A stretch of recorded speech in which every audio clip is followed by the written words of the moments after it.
Bonjour à toutes et bonjour à tous, bienvenue dans ce nouvel épisode du podcast In Shape to Grow, être en forme pour bien grandir et particulièrement grandir en tant qu'entrepreneur. En effet, la mission de ce podcast, c'est d'inspirer les coachs et entrepreneurs à mettre ou remettre leur santé au cœur même de leur business plan. Alors aujourd'hui, j'ai l'immense plaisir de vous présenter le parcours, la carrière, les projets de Philippe Doquier, qui est un coach d'entrepreneurs, qui travaille également dans le domaine de la fiduciaire et qui est également coach sportif. J'ai adoré et j'adhère à 100% au nouveau projet, au nouveau programme que Philippe propose aux entreprises à travers le mouvement. Découvrir les synergies dans une équipe, non pas à travers la théorie, mais à travers le mouvement. Vous allez littéralement être captivé par le message de Philippe, qui justement a des talents innés au niveau du coaching, et vous allez même pouvoir les ressentir à travers cette interview. Je vous souhaite une belle écoute et je vous invite à liker cette interview, à vous abonner à la chaîne sur YouTube et à vous reconnecter la semaine prochaine. Prenez soin de vous. Et donc, du coup, aujourd'hui, tu as ce centre, tu as toujours ta casquette également au niveau coaching et dirigeant. On va passer à la deuxième partie de cette interview. Donc, aujourd'hui, tu as réussi à joindre tes deux passions et tu m'as dit précédemment que tu arrives maintenant à transmettre ton vécu au service des autres. Pourrais-tu partager maintenant avec nous ce que toi tu fais au quotidien pour garder ce sourire à 53 ans? 53, oui. 53, hein. Au niveau des quatre grands domaines de la santé, hein, je parle avec mes clients, mes coachés, des quatre docteurs intérieurs. C'est une inspiration d'un de mes mentors, Paul Chek, qui lui a été inspiré d'Hippocrate. Hein. Tu connais Hippocrate qui disait que ton alimentation soit ta première médecine, mais on en parle moins. Hippocrate parle également de l'importance du repos et du bonheur, ce qui va nous permettre de nous lever le matin. Paul Chek a rajouté docteur mouvement, puisque Hippocrate, il n'était pas sédentaire, et à mon avis, personne n'était sédentaire à l'époque. Mais aujourd'hui, il faut gérer ces quatre sphères. Alors, pourrais-tu me dire, toi, ce que tu fais? On va commencer par le plus facile, hein. Au niveau mouvement, à 53 ans, quel est un peu ton planning de la semaine au niveau sportif? Bah, si je prends une semaine, je veux dire normale, le Oui, lundi soir, c'est natation. Le mardi, ça va être du home trainer du vélo. Le mercredi, c'est coaching running. Le jeudi, c'est soit du home trainer, soit je retourne dans l'eau, où je me repose. Et le vendredi, vice-versa, ça dépend un petit peu les semaines. Le samedi, bah, ça va être aussi pas mal de sport. Et le dimanche matin aussi, pas mal de sport, c'est-à-dire 2 heures en général le samedi et le dimanche. Donc, c'est à peu près un rythme d'une 10 à 12 heures de sport, tout dépend en fonction de l'objectif où on en est. C'est du sport plaisir, en fait, c'est parce que ça. c'est fait soit individuellement, soit avec des copains, mais il y a toujours la partie, quand je dois mettre mes godasses, qu'il pleuve, qu'il vente, qu'il grêle, c'est pas un problème. Pas un problème, c'est le Donc, le plaisir. plaisir est là. Et donc, au travers des mouvements, ben, la journée, elle est rythmée, quoi. Elle Oui, est rythmée parce que ben, il faut inclure tout le reste. Et donc, là, c'est planifié. Je n'ai qu'un agenda visible de tous. Que ce soit pour mon sport, il n'y a pas que les sportifs qui le voient. Mes employés voient ce que je vais faire en sport. wow. Tout le monde, je suis d'une manière totale transparente sur ce que je fais. Et très souvent, on me dit, mais comment tu arrives à faire tout ça sur une semaine? Mais Ben, alors, c'est juste la volonté, l'envie qui me oui, c'est font ça. avancer parce que je suis peut-être un peu plus proactif, hyperactif que quelqu'un d'autre. Oui. J'ai peut-être ça dans le sang. Mais à un moment donné, ben, voilà, je le fais parce que une journée qui se passe bien, chez moi, c'est une journée où il y a beaucoup de choses. Oui. Et puis, en tant que préparateur physique, tu connais l'importance de la programmation, de la progressivité. Donc, fatalement, chacun peut se rendre compte qu'on ne se lève pas un matin et on fait comme ça 12 heures de sport par semaine si on ne l'a pas fait au départ. Mais voilà, en plus, ce qui est intéressant en étant transparent, c'est que s'il te pose des questions, tu peux justement entamer la conversation sur le sujet. Bien sûr. Et puis bon, tu parles de progressivité, tu veux inclure autant d'heures de sport dans sa semaine, fait aussi que du côté mental et émotionnel, je suis équilibré, pas seulement du niveau physique. Ça Tout veut à dire fait. si on n'a pas un environnement qui nous aide et qui nous pousse et qui est fier de ce qu'on fait, c'est pas la peine non plus. Tout à Si fait. vous rentrez après le sport et se dire, oh, tu n'étais pas encore là la soirée par madame, ça ne sert à rien non plus. Non, Il faut que ça non. soit équilibré émotionnellement. Donc, ça veut dire qu'il y a des temps de récupération et de repos qui peuvent se faire aussi dans le mouvement. Oui. Et donc, justement, tu parles du repos. Qu'est-ce que toi, tu fais en dehors du sport qui peut être un moment de repos mental? Qu'est-ce que tu fais pour vraiment te ressourcer en dehors du sport? Quels sont tes secrets? Alors, le ressourcement principal, c'est m'occuper de ma petite femme. Et en fait, c'est faire quoi avec elle? C'est aller en vacances. Donc, après le triathlon de Gérardmer, on est parti une semaine, on était marcher. Mais bon, physiquement, ok, c'est vrai que je bouge, mais je veux dire, je ne serais pas m'asseoir dans un fauteuil et sur une plage. Mais on a été marcher, on a en commun la randonnée Ouais, et on a été faire 65 km de marche dans le Vercors avec 3000 mètres de dénivelé sur la semaine après Gérardmer, mais calmement. c'est Et ça. ça, c'est reposant, c'est relaxant. Le soir, on n'avait aucun stress, on retournait dans notre gîte calmement, on se faisait un petit truc à manger, on allait au restaurant, on bougeait. Et en fait, le calme, en fait, simplement le calme et se déconnecter de ce qui est notre routine. C'est ça. La déconnexion et trouver un rythme plus lent. Toujours dans le mouvement, là, bien entendu, mais plus lent. Beaucoup Génial. plus lent. Et en fait, ce qui est générateur de ressourcement, c'est une recharge de la batterie émotionnelle, simplement.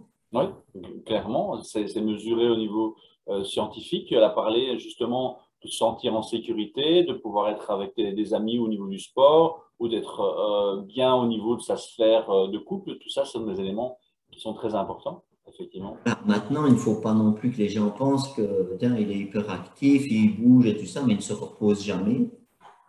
Je peux avoir des moments de fatigue extrême. Pourquoi? Parce que je suis toujours dans l'hyperactivité. Et ça, c'est savoir écouter son corps parce que justement en faisant du sport, on les ressent. Oui, tu Et sens donc, que c'est plus aussi efficace. bien sûr, on les ressent dans la performance et c'est savoir écouter ça plutôt que de se dire, ah, ça va passer, quoi. Ouais, ouais, c'est un Donc, peu il ton faut savoir baromètre. écouter son corps. Ouais, Et donc, ici, moi qui faisais beaucoup de problèmes de dos précédemment, dès que je sens les tensions dans le dos qui reviennent, on fait du sport plus calmement, plutôt que d'aller faire un grand jogging où on va taper bien des pieds et se faire encore plus mal, ou la position sur le vélo qui est désagréable, on va peut-être faire un peu plus de natation, du stretching, on va peut-être faire du renforcement du gainage qui demande moins d'efforts, je veux dire, au niveau cardio. On va rabaisser tout ça et puis on va redémarrer. génial. Et donc, on a docteur repos, on a docteur mouvement. Qu'est-ce que tu fais au niveau alimentaire? Est-ce que tu suis un équilibre alimentaire spécifique ou est-ce que, justement, c'est quelque chose sur lequel tu fais moins d'attention? Et bien justement, ça c'est mon péché mignon, c'est que j'aime bien manger. C'est pas un péché mignon, hein, c'est très épicurien, hein. On est là pour avoir et profiter de ces plaisirs de la vie. Mais Voilà. Alors la nutrition, je sais que j'ai beaucoup de choses à améliorer en nutrition. Déjà, les compléments alimentaires, je veux dire, c'est pas le goût que je préfère. Les barres sur le vélo, même en plein effort, je n'y arrive pas. Donc, il faut trouver d'autres artifices. Parfois, c'est meilleur une banane, du pain d'épices et, je sais pas, un wraps avec du jambon et du fromage, même en plein effort. ouais, c'est ça. Plutôt que ce que je n'arrive pas à assimiler, que mon corps rejette, même chez Ouais, moi, et je pense que c'est aussi une partie mentale, j'aime pas tellement, parce que je trouve que c'est pas de la nourriture. ouais, ouais, ouais, ouais. Et donc, j'ai un rejet mental qui s'est mis au niveau physique, et donc je dois trouver des artifices toujours en course, différents, pour me nourrir. Et donc, dans la vie, je ne fais pas très attention à ce que je mange. Mhm. Je mange équilibré, donc pas beaucoup de graisse quand même. Des fritures, tout ça, même si je suis belge, c'est que les frites chez nous, je veux dire, des frites, aujourd'hui, je peux dire que j'en mange une fois par mois, Mhm. pas plus. Voilà, donc très équilibré. Et puis une petite femme qui me fait des plats Oui, ouais. sains. On l'a bien entendu, c'est que tu avais une botte secrète à la maison. et que Voilà, et donc c'est ma botte secrète au niveau alimentaire parce que si j'étais avec quelqu'un qui aime bien la pizza, l'hamburger, la cuisine rapide, tout ça, je crois que j'aurais des difficultés sportives. ouais, Mais ici, je rentre chez moi, j'ai ma viande, mon légume le soir, mes féculents, je sais que je les prends midi. Enfin voilà, c'est ce genre de choses. Je fais parfois aussi des périodes de jeûne intermittent, ouais, génial. c'est-à-dire que je mange le midi et le soir. Et donc, à partir de 19 heures, quand je mange, jusqu'au lendemain vers 11 heures midi, je mange rien, je bois de l'eau et un café, C'est juste ça. pour tenir le coup. Et tu as commencé le jeûne intermittent il y a longtemps? Et à peu près 2 ans que je fais des 2 ans. périodes comme ça. D'accord. Ok, intéressant. On aura l'occasion d'ici quelques semaines dans le podcast de parler un peu plus spécifiquement justement les avantages du jeûne intermittent, qui est vraiment aujourd'hui un outil, je pense, intéressant pour l'entrepreneur. Parce que manger dans le stress ou trop manger ou ne pas laisser son système digestif au repos, c'est vraiment contre-productif. Mais des périodes de stress, j'en ai connu justement dans ces 18 mois. Bien sûr. Ben, la forme physique, le poids et tout ça sont pas bons en fait. Donc le stress est pour moi générateur d'un déséquilibre aussi Ouais. alimentaire. Ouais. On a envie, on va se lever après avoir mangé, on va se lever, on aura faim, mais c'est juste le stress de sa journée en fait. Oui, tout à fait. Et ça s'est vu, hein, les pourcentages. J'avais lu des articles en Europe. Ce sont les Espagnols qui ont pris le plus de poids sur le confinement, jusqu'à 6 kilos. Mais aux États-Unis, c'est entre 11 et 15 kilos en moyenne de prise de poids sur justement ces périodes de confinement parce qu'on s'ennuie, on stresse, on mange, on compense. Et donc là, effectivement, comme tu le dis, il faut trouver son équilibre, son rythme, ses artifices pour pouvoir justement maintenir un plaisir, hein, parce qu'effectivement, contrairement à ce que beaucoup de personnes pensent, le sport pour la santé, ça ne doit pas être uniquement la course à pied pendant des heures et des heures et des heures. Il y a plein de moyens de pouvoir faire bouger son corps et c'est ce que tu fais certainement dans le centre. Au niveau alimentaire aussi, il ne faut pas devenir mangeur de salade matin, midi, soir pour avoir un équilibre. Et donc ça, c'est effectivement ce que je recommande aux entrepreneurs, c'est de trouver quelqu'un ou de trouver un moyen de pouvoir équilibrer toutes ces sphères et de l'intégrer dans le business plan. Parce qu'on a un business plan pour l'entreprise, pourquoi on n'aurait pas un business plan pour sa propre santé? Pourquoi on attend d'avoir mal ou d'avoir des bobos pour s'en préoccuper? Tu es mieux placé que moi pour le savoir. Quand une entreprise va pas bien, c'est déjà un peu tard. Il faut rattraper les pots cassés. Alors que si on a un bon business plan et des stratégies, ben, on gère. C'est ce que j'appelle moi en entreprise comme en coaching. Pourquoi être réactif alors qu'on peut être proactif? Tout à fait. Génial. Et je pense que c'est la clé, c'est d'anticiper les choses, de se projeter, de savoir vers où on va.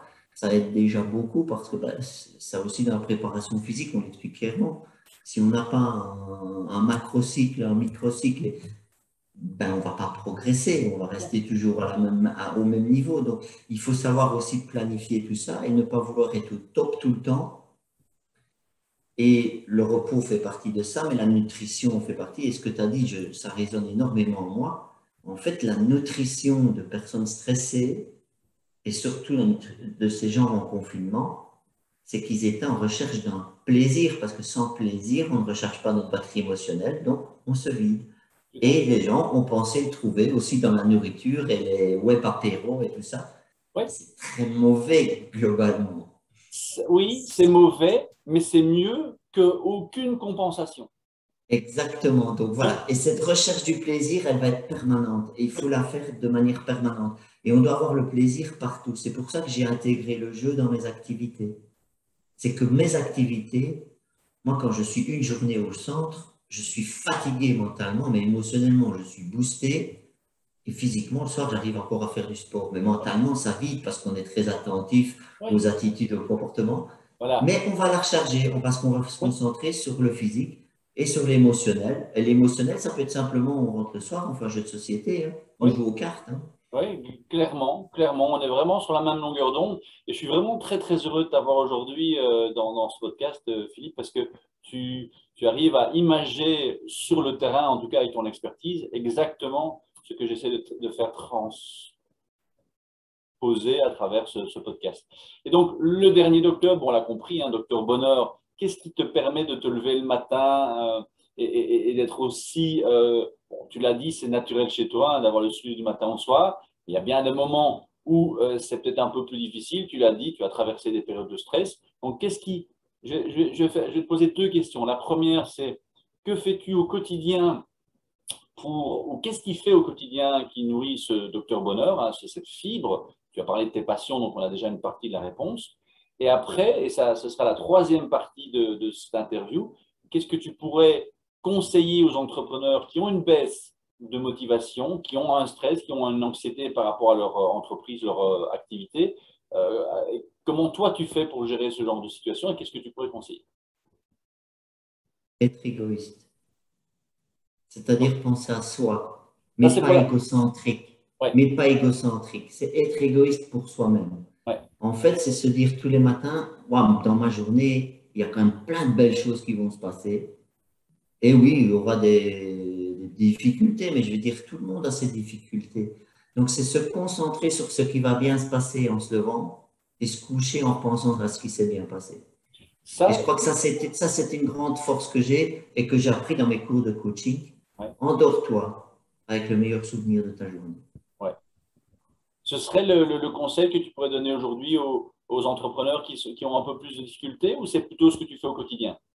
Ça, c'est ce que je fais. Moi, le conseil que je dirais aux entrepreneurs d'aujourd'hui.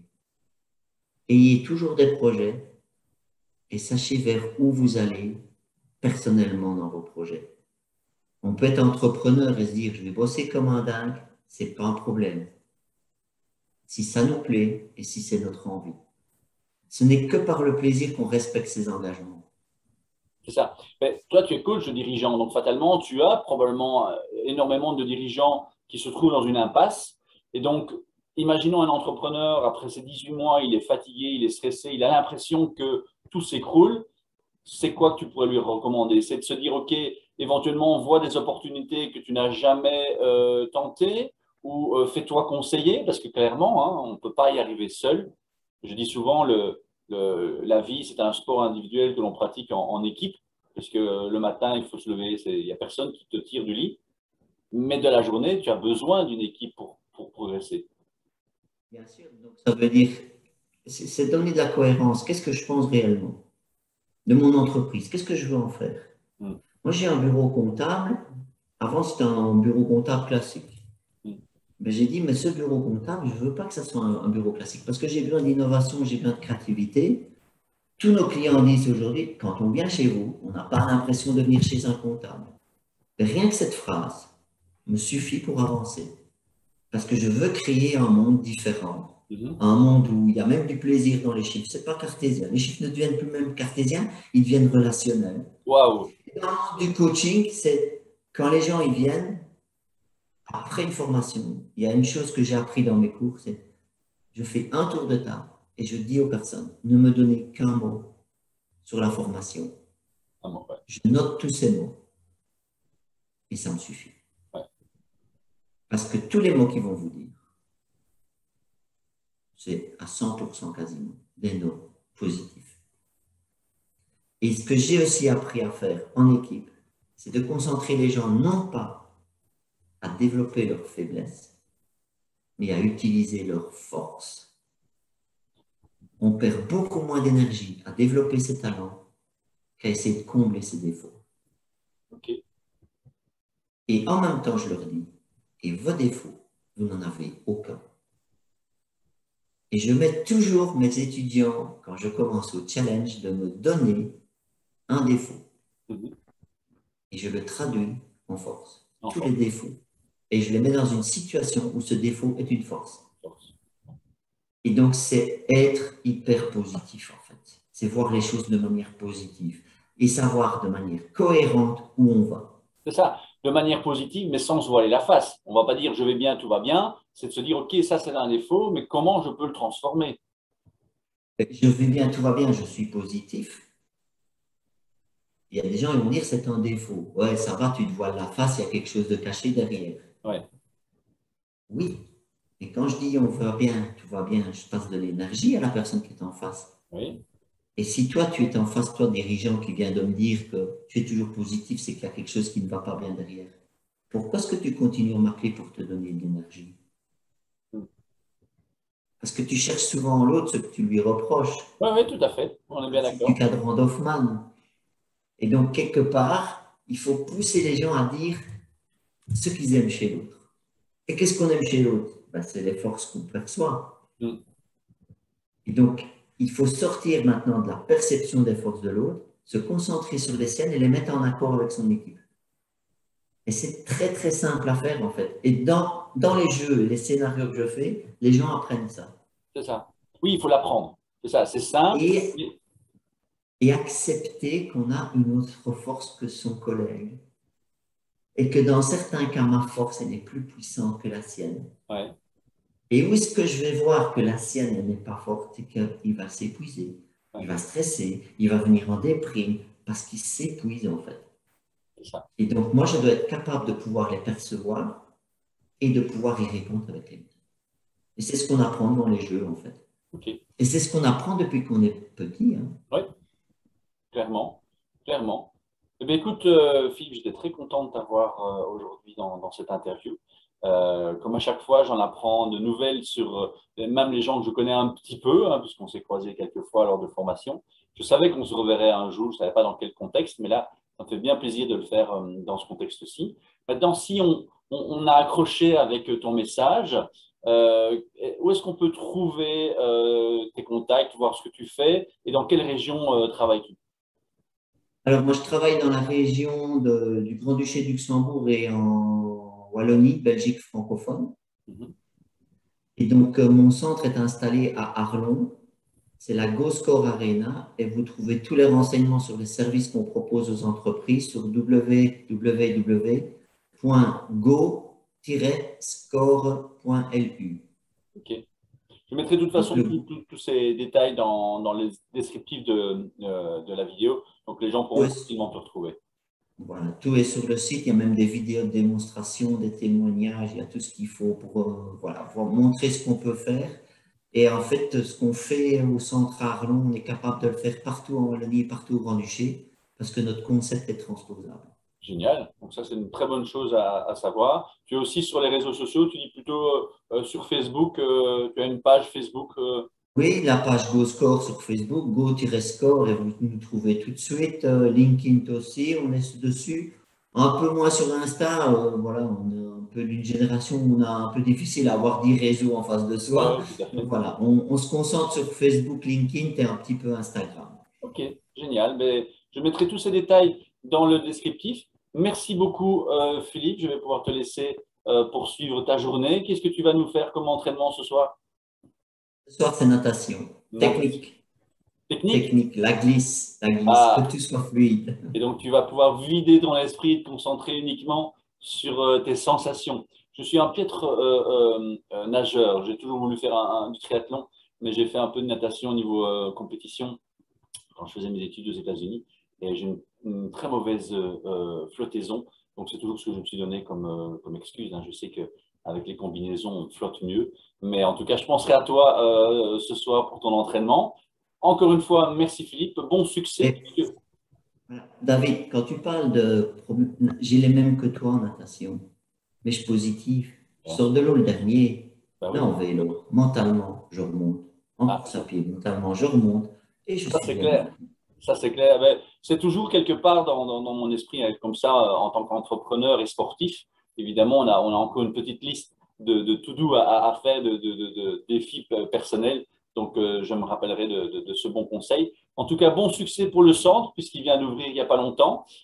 Si vous voulez contacter donc Philippe, n'hésitez pas à aller voir son site, aller voir la page Facebook. Contactez-le directement si vous avez des questions. Cette interview sera également en tout cas communiquer sur LinkedIn. Donc, vous avez 3 réseaux pour le contacter. Je vous donne rendez-vous la semaine prochaine pour un nouvel interview. D'ici là, prenez soin de vous et à très bientôt, Philippe. Merci beaucoup, David.